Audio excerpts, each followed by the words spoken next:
नमस्कार, विरासत में एक बार फिर आप लोगों का स्वागत है। मैंने आपको कहा था कि मैं कई गवई गायकों से आपसे मिलवाऊंगा, गांव गांव घुमाऊंगा। उपेंद्र पांडे जी सिवान से करीब 5 किलोमीटर की दूरी पर नरहट गांव के पास के रहने वाले हैं।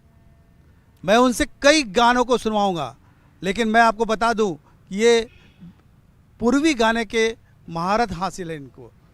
पूर्वी गाने, कई पूर्वी गाने गाते हैं, भिखारी ठाकुर जी के, महेंद्र मिश्र जी के, और भी कई गवई जो पूर्वी पहले जो चलते थे आज से हज़ारों साल पहले तक, वो उन्होंने खोज खोज के रखा है।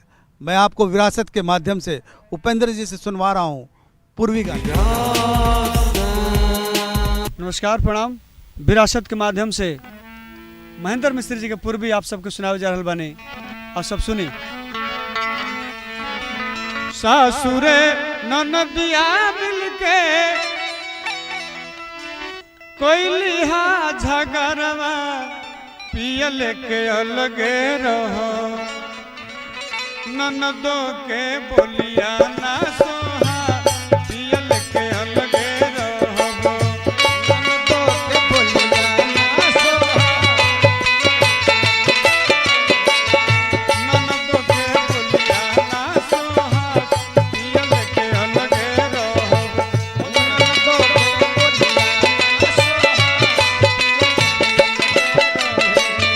सासुरे ननदिया मिलके कोई लिहा झगड़वा पियल के अलगे रहो, सासुरे ननदिया मिलके कोई लिहा झगड़वा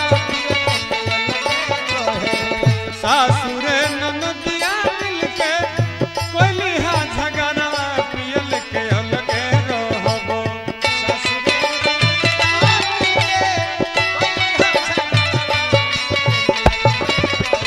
ए ननदों के बोलिया ना सोहा पियल के अलगे रहो,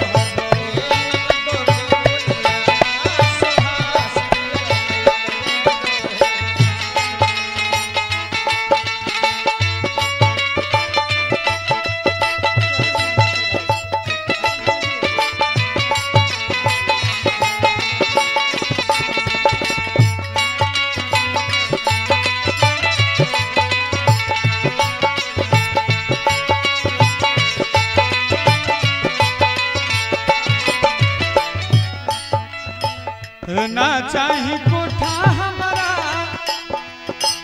ना चाही अटरिया पियल के अलगे रहो, ना चाही कोठा हमरो, ना चाही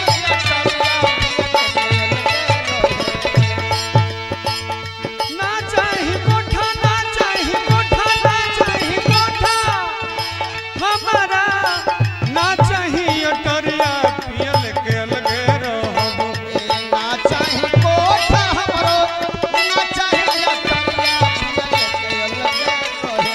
टूटही मड़ैया बाहमा पियल के अलगे रहो, टूटही मड़ैया बा हमार पियल के अलगे ए टूटही मड़ैया बाहमा पियल के अलगे रहो, टूटही मड़ैया बा हमार पियल के कहो तो महेंद्र काहे भइल नीर महिया पियल के अलगे रहो, कहत महेंद्र काहे भइल नीर महिया पियल के अलगे कहत महेंद्र, कहत महेंद्र, कहत महेंद्र, कहत महेंद्र,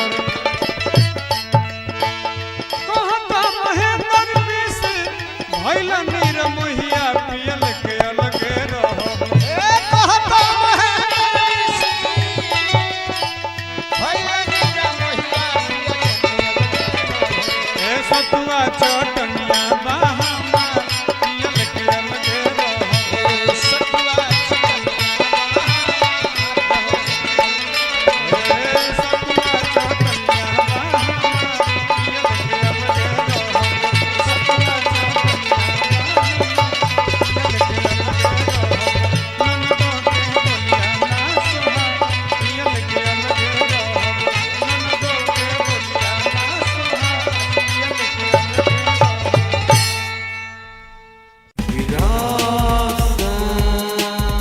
के बाद एक बार फिर स्वागत है विरासत में।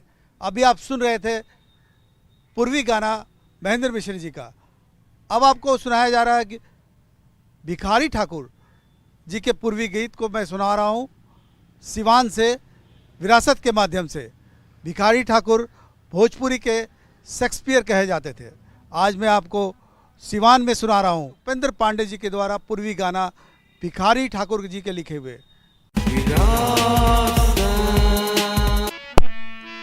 रोई रोई कहेली अरे बिरजवा के नारी जी, मंगिया में से नुरारे तब हो बनी हम कुंवर जी, मंगिया में से नुरा तब हो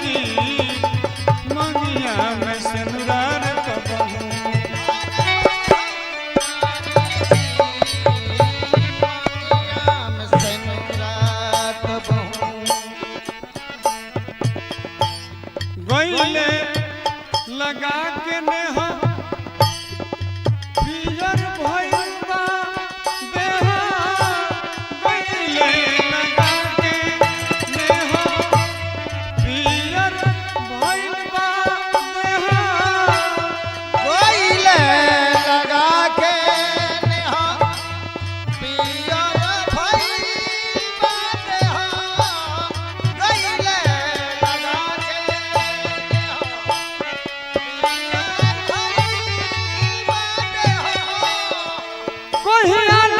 बटिया देखी है, कोहियाले बटिया देखी है, अरे ठाकुर भिखारी जी, कोहियाले बटिया देखी है, ठाकुर भिखारी जी, मंगिया में से नुरार तब हो बनी हम कुंवारी जी,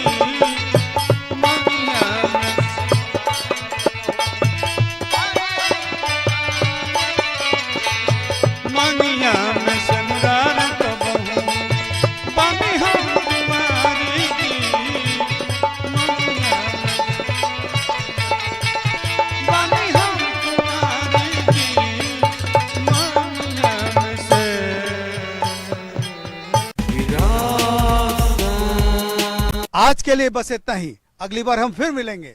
तब तक के लिए दीप से इसको इजाजत दें। नमस्कार।